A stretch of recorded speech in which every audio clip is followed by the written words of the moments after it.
What if your grow room could actually think? Not in a science fiction way, but in a practical way. Imagine a system that watches temperature, humidity, soil moisture, irrigation timing, nutrient strength, and airflow all at once. Then helps make better decisions before problems get worse. That is the idea behind an AI grow room. Today, I'm going to break down the types of equipment that can feed data into an intelligent system. I'll explain what each one does and how AI could use that data to monitor and automate more efficiently. I'm talking about gear categories, not specific brands. Section 1. What makes a grow room AI ready? Before AI can help a grow room, the room needs data. AI is only as useful as the information it receives. That means the first step is not the AI itself. The first step is having devices and sensors that can measure what is happening in the grow. An AI-ready grow room usually has 3 layers. First, sensors that collect information.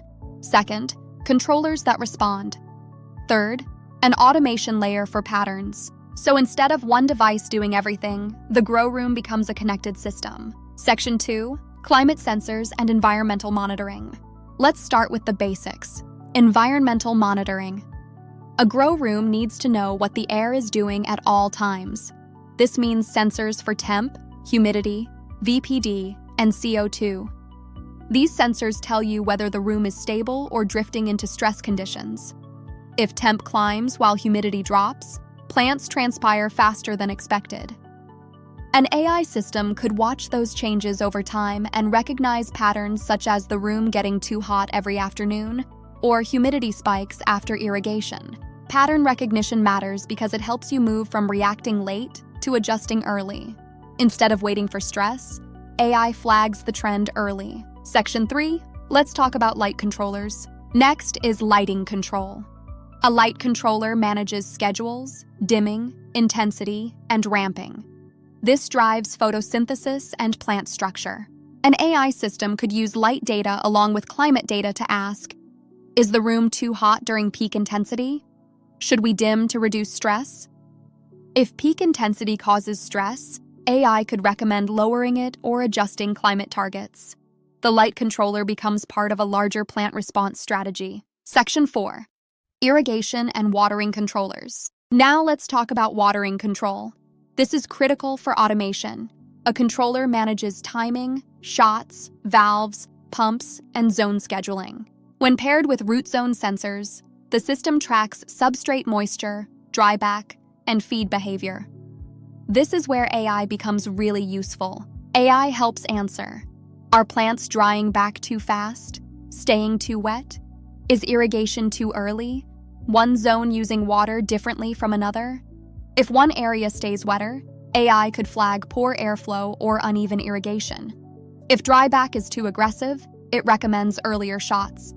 Guesswork becomes crop steering. Section 5. Nutrient dosing systems. A nutrient dosing system mixes feed solution, monitoring pH, EC, and temp. The goal is consistency, because if strength drifts, plants feel it fast. AI spots issues like pH drifting at the same time every day or EC instability. It compares today's feeding against history to catch problems before symptoms show. Section 6. Humidity, dehumidification, and VPD control. Humidity control is huge for disease prevention. It affects transpiration and nutrient uptake. AI looks at humidity in context, not just as a single number. For example, spikes after irrigation or lights out. AI could recommend changing night settings or airflow timing. That's more useful than just saying it's high. Section 7. Moving on to HVAC controllers. HVAC includes heating, cooling, and dehumidification. It directly affects temp and energy.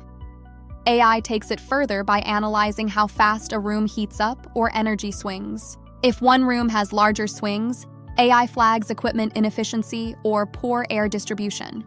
This makes AI both a cultivation and an operations tool. Section 8. Fan controllers and airflow management. Airflow is often overlooked. Fan controllers manage circulation and exhaust.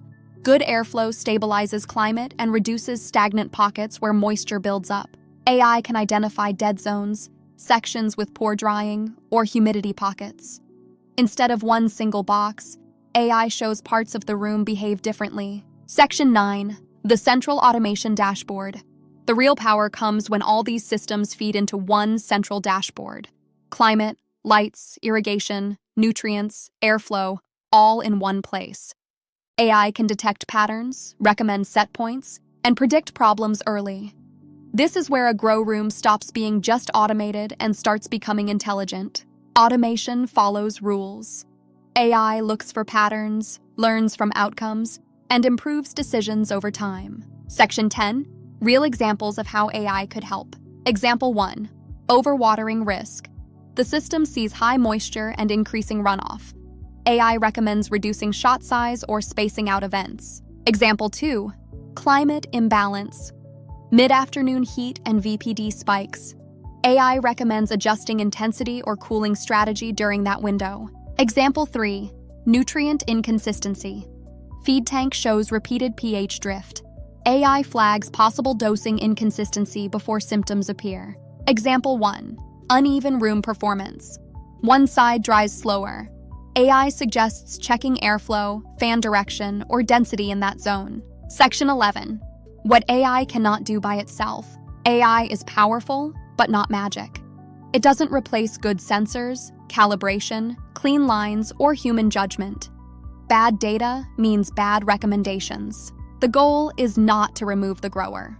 The goal is to give the grower a smarter system that catches problems earlier and helps make consistent decisions. So when people talk about an AI grow room, this is what that means. Connected sensors, smart controllers, and software that turns info into action. Light, water, nutrients, humidity, HVAC, airflow, all working together. Built well, AI transforms the grow room from reactive to predictive.